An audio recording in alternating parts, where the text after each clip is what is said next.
ভারত ও পাকিস্তানের মধ্যে পারমাণবিক যুদ্ধের আশঙ্কা দেখা দিয়েছিল, কিন্তু যুক্তরাষ্ট্রের সময়োচিত কূটনৈতিক হস্তক্ষেপ সেই সংঘর্ষকে প্রতিহত করেছে। এমনটাই দাবি করেছেন মার্কিন প্রেসিডেন্ট ডোনাল্ড ট্রাম্প। ফক্স নিউজকে দেওয়া এক সাক্ষাৎকারে তিনি বলেন, এই যুদ্ধ যদি শুরু হতো তাহলে তো পারমাণবিক যুদ্ধেই গড়াতো। ট্রাম্প বলেন, ভারত ও পাকিস্তান দুই দেশই পরমাণু শক্তিধর। কিছুদিন আগে পরিস্থিতি এমন জায়গায় পৌঁছেছিল যে পাল্টাপাল্টি ক্ষেপণাস্ত্র হামলা চলছিল।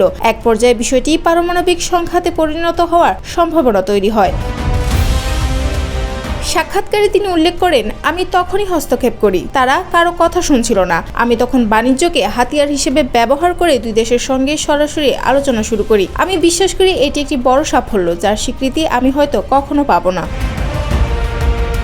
ট্রাম্পের দাবি অনুযায়ী শান্তি আনতে তিনি দুই দেশের সঙ্গে বাণিজ্য আলোচনা জোরদার করেন। পাকিস্তানের সঙ্গে যুক্তরাষ্ট্রের বাণিজ্য সম্পর্ক নিয়ে ট্রাম্প বলেন, RICL TMX যুগের পর যুগ স্থাপনা থাকে মজবুত। তারা অসাধারণ জাতি, দারুণ পণ্য তৈরি করে। যদিও আমাদের বাণিজ্য এখনো সীমিত, তবে তারা মার্কিন বাজারে প্রবেশে আগ্রহী। এই উত্তেজনার সূচনা হয় ভারতের কাশ্মীর অঞ্চলের পেহেলগামে এক সন্ত্রাসী হামলার ঘটনায়। ভারত এই হামলার জন্য সরাসরি পাকিস্তানকে দায়ী করে। এরপরই 6 ও 7 মে ভারতীয় বিমান বাহিনী পাকিস্তান নিয়ন্ত্রিত আজাদ কাশ্মীর এবং পাঞ্জাব সীমান্তে বিমান হামলা চালায়। এতে কয়েকজন বেসামরিক ব্যক্তি হতাহত হয় বলে পাকিস্তানি সূত্র দাবি করে।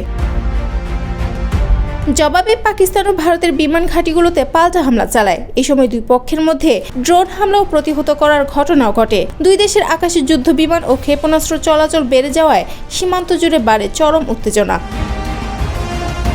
পরিস্থিতি যখন সংঘর্ষের চূড়ান্ত পর্যায়ে পৌঁছে যাচ্ছিল, তখন হস্তক্ষেপ করে যুক্তরাষ্ট্র। কূটনৈতিক এবং বাণিজ্যিক আলোচনার মাধ্যমে দুই দেশকে শান্ত থাকতে উদ্বুদ্ধ করে ওয়াশিংটন। ট্রাম্প বলেন, আমি কৌশলগতভাবে দুই পক্ষের সঙ্গে কথা বলেছি, শান্তি আনার চেষ্টা করেছি। বাণিজ্যই ছিল আমার সবচেয়ে বড় হাতিয়ার। বিশ্লেষকরা বলছেন, যদিও দুই দেশই অস্ত্র সাময়িকভাবে নামিয়ে রেখেছে, তবে এই উত্তেজনার ছাপ দীর্ঘমেয়াদী রয়ে যেতে পারে।